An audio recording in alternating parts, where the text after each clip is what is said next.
There is a cat in a house with four people. Four people who feed it, clean its litter box, pay its vet bills, and call its name every single day. Yet every evening, without hesitation, it walks past three of them and curls up beside the same person. Always the same lap. Always the same choice. Ask anyone why, and the answer is almost universal. The cat has a favorite person. Most people think they already know why. They say cats are stubborn, that they enjoy ignoring affection and rewarding indifference. Maybe you've even heard that cats deliberately choose the one person who wanted nothing to do with them. It's a funny idea, but it isn't what the evidence says. The truth is far stranger. Long before your cat ever climbed into your lap, its brain had already been shaped by millions of years of evolution, a brief window in kittenhood, inherited genetics, and a social system unlike that of any other domestic animal. Every head bump, every slow blink, every quiet decision to sit beside one human instead of another follows rules that began thousands of years before your family ever existed. So how does a solitary wild predator, descended from an ancestor that preferred to live alone, form such a deep and selective bond with one particular human? To answer that, we have to follow an extraordinary trail through evolution, scent, genetics, early development, and the surprising discoveries of modern neuroscience. Long before cats shared our homes, they were something very different. Unlike dogs, whose ancestors evolved to live and hunt in tightly coordinated packs, the domestic cat descends from the African wildcat, a predator that survived almost entirely alone. It defended its own territory, hunted by itself under the cover of darkness, and encountered other cats for only two reasons: to mate or to fight. Cooperation wasn't part of its survival strategy. Every instinct favored independence over companionship. That is why the cat's relationship with us is one of evolution's most unexpected stories. Around 10,000 years ago in the Fertile Crescent, the first farming communities began storing large quantities of grain. Those stores attracted rodents in extraordinary numbers, creating an endless buffet for a small hunter that specialized in catching mice. The wildcats didn't approach human settlements because they wanted friendship. They came because the hunting was effortless. The individuals that could tolerate living near people enjoyed a constant food supply, while those that remained wary missed the opportunity. Generation after generation, natural selection quietly rewarded one simple trait: the ability to ignore human presence. This was never domestication in the way it happened with dogs. Humans deliberately bred wolves into companions over thousands of years, selecting for obedience, cooperation, and sociability. Cats took an entirely different path. They effectively domesticated themselves, changing not because we chose them, but because living beside us happened to be an excellent survival strategy. That single shift produced consequences no one could have predicted. As food became abundant, defending large territories no longer made evolutionary sense. There were enough rodents for everyone.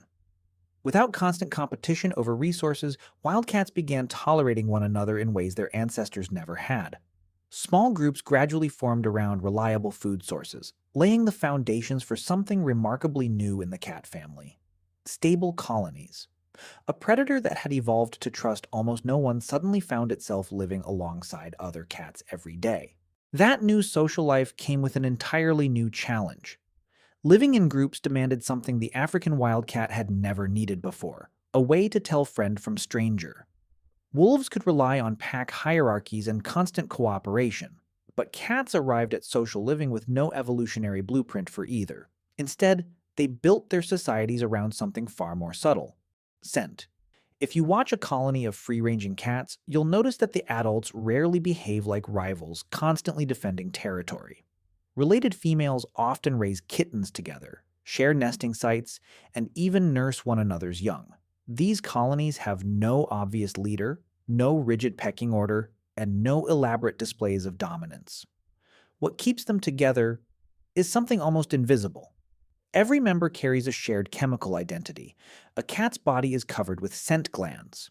They sit along the cheeks, beneath the chin, around the lips, near the ears, at the base of the tail, and even between the toes. Every time a cat rubs its face against another cat, brushes its flank alongside a companion, or wraps its tail around a familiar body, it is doing far more than showing affection. It is exchanging scent. Biologists call these behaviors bunting and allorubbing, and together they create a shared colony odor, a chemical signature that tells every member, you belong here. That is why two cats that have lived peacefully together for years can suddenly become enemies after one returns from the veterinarian. The familiar face is still there, but the scent has changed. Chemically, the returning cat has become a stranger until the colony scent is rebuilt. Now think about what your own cat does every morning. It rubs against your legs before breakfast. It presses its forehead into your hand. It slides past your ankles with its tail brushing against your calf. Those aren't random displays of affection. Your cat is running the exact same social program it uses with other cats. It is mixing your scent with its own, gradually weaving you into its colony's identity. From your perspective, you own a cat. From your cat's perspective, something much stranger has happened. It hasn't accepted a human master. It has quietly classified you as an unusually large, oddly shaped member of its own social group. And once that process begins, another question naturally follows. If everyone in the house is part of the same territory, why does one person become the center of that social world while the others remain on its edges? The answer begins long before your cat ever sees your face. In fact, one of the most important decisions its brain will ever make happens during a remarkably brief period when it is only a few weeks old. Between roughly 2 and 7 weeks of age, a kitten passes through what animal behaviorists call a sensitive socialization window. During those days, its developing brain is quietly answering a question that will shape the rest of its life. What kinds of creatures are safe to trust? Kittens that experience calm, gentle human contact during this period usually grow into adults that approach people with curiosity instead of fear. A few minutes of positive handling each day can leave lasting effects, making human companionship feel as natural as sharing space with another cat. Miss that window, however, and the outcome can be dramatically different. Even kittens with otherwise similar backgrounds often become cautious adults that never completely relax around people. They can still learn, adapt, and even show affection, but their first instinct remains suspicion rather than confidence. Experience, though, is only part of the story. Long before a kitten is born, genetics has already begun setting the boundaries of its personality. Research has shown that the temperament of the father plays a surprising role, even though he almost never meets his offspring. Kittens sired by confident, outgoing tomcats are statistically more likely to grow into confident, outgoing adults. Those father cats contribute nothing beyond their genes. Yet their behavioral tendencies echo through the next generation. Think of it as two forces working together. Genetics determines the range of possible personalities, while early experience decides where within that range an individual cat is likely to fall. A naturally bold kitten that receives gentle handling often becomes the cat greeting visitors at the door. A genetically cautious kitten that grows up with little human contact may spend its entire life watching from beneath the bed whenever someone unfamiliar enters the house.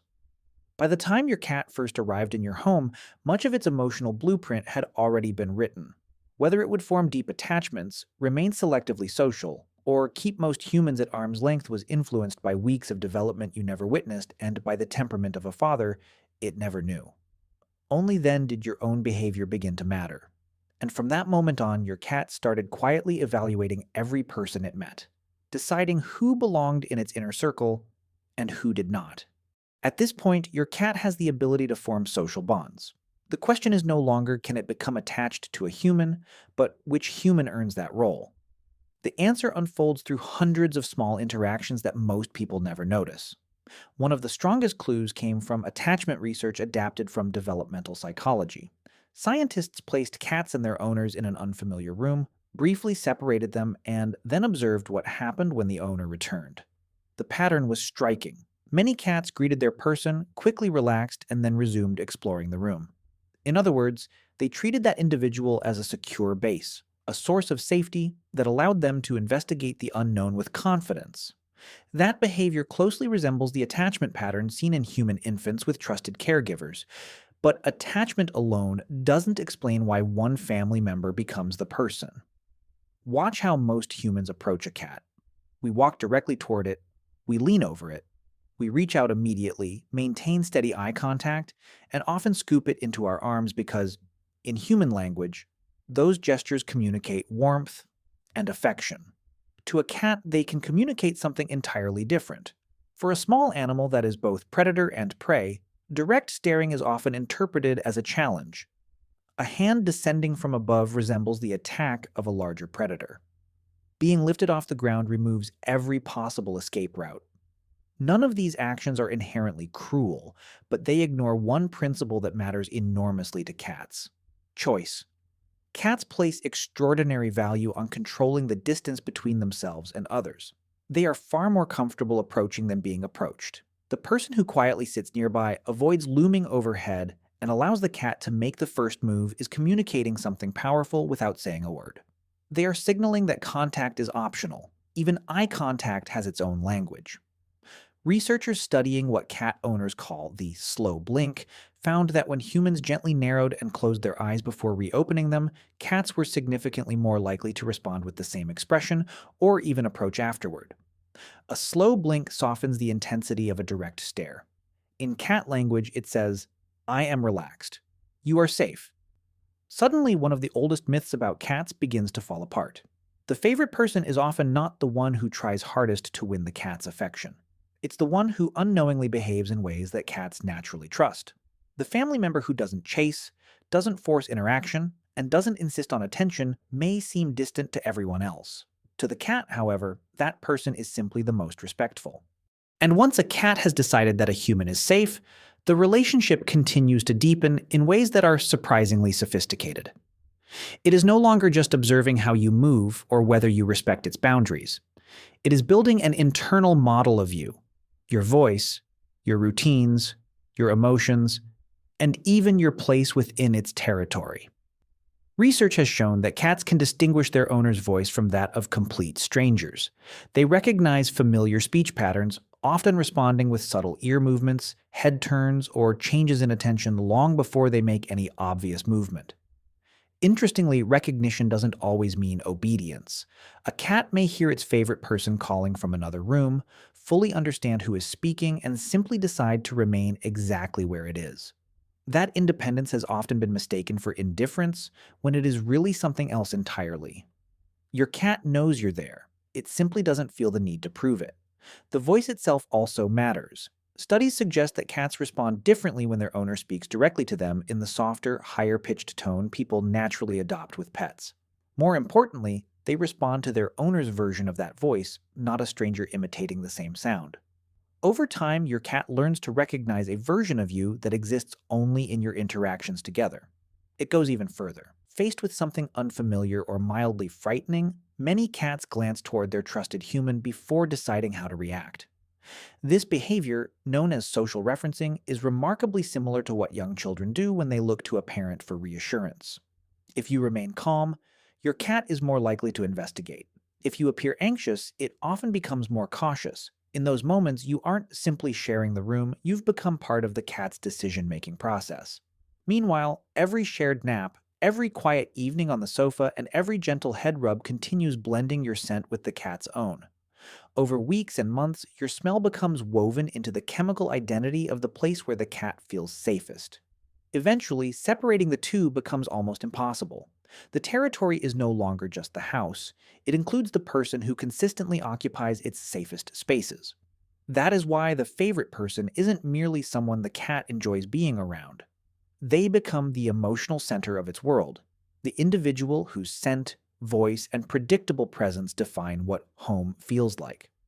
And once that bond is established, the relationship begins to work in both directions. Your cat is no longer just learning about you. Over thousands of tiny interactions, it also learns which signals make you respond, then quietly uses them with remarkable precision.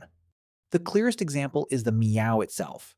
Adult cats living together rarely meow to one another. Once kittens mature, they rely far more on scent, posture, and body language than vocal calls. Yet the moment humans enter the picture, the meow returns, and not by accident. It has become a language aimed almost exclusively at us. Even more remarkable, your cat's voice isn't generic. Over time, it develops vocalizations that are uniquely effective with the people it lives with. The short chirp that sends you toward the food bowl, the drawn out cry outside the bedroom door, the impatient call from the hallway, these sounds are learned through experience. Your cat discovers which noises produce which responses, gradually refining its communication until it has a personalized vocabulary that works on its household. Then there is the purr.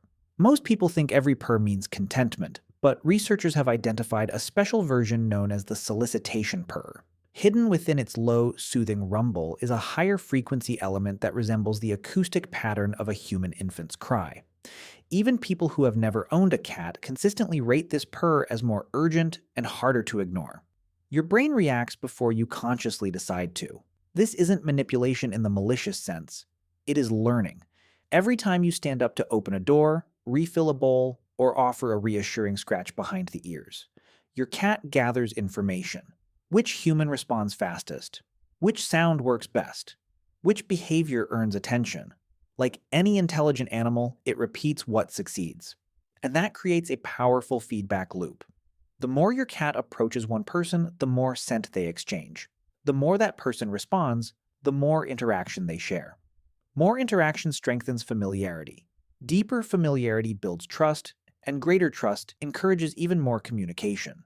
Over months and years, that cycle quietly reinforces itself until one individual becomes the cat's preferred companion. From the outside, it looks as though the cat simply has a favorite person. In reality, both human and cat have been shaping each other's behavior all along, building a relationship so subtle that neither species fully realizes it is happening. By now, it might sound as though scientists have completely solved the mystery of why cats choose one person. They haven't. In fact, some of the most important questions are still being debated. While several studies suggest that many cats form secure attachment bonds remarkably similar to those seen in human infants, other researchers have reached different conclusions. Some argue that adult cats remain fundamentally autonomous, using humans less as emotional anchors and more as familiar companions within a stable environment. The evidence supports both perspectives to some degree, and the differences may reflect the enormous variation between individual cats. There is another complication. Cats are intensely territorial animals. Sometimes what appears to be attachment to a person may also be attachment to a place. The individual who spends the most time within the cat's safest territory naturally becomes part of that territory itself. Rather than competing explanations, attachment and territory may simply be two sides of the same evolutionary strategy. Even separation anxiety remains an active area of research. Increasing evidence suggests that some cats experience genuine distress when their preferred human disappears. Although that distress often appears as inappropriate urination, excessive vocalization, or destructive behavior rather than obvious sadness. Far from weakening the story, these uncertainties make it even more compelling. They remind us that the domestic cat is still revealing its secrets, a wild animal that chose to live beside us, yet continues to challenge our understanding in ways few other companions ever have. And that brings us back to the cat crossing the room each night to settle beside one particular person. It isn't making a random choice, nor is it rewarding or punishing anyone. It is acting on an evolutionary program shaped over thousands of years. Genetics, early socialization, scent, communication, territory, and countless daily interactions have all combined to define who belongs at the center of its world. Dogs became our companions because we deliberately bred them to understand us. Their story is one of human design. Cats took a completely different path. They domesticated themselves, adapting to life alongside us without ever abandoning the instincts of a solitary hunter. Perhaps that is what makes their affection feel so extraordinary.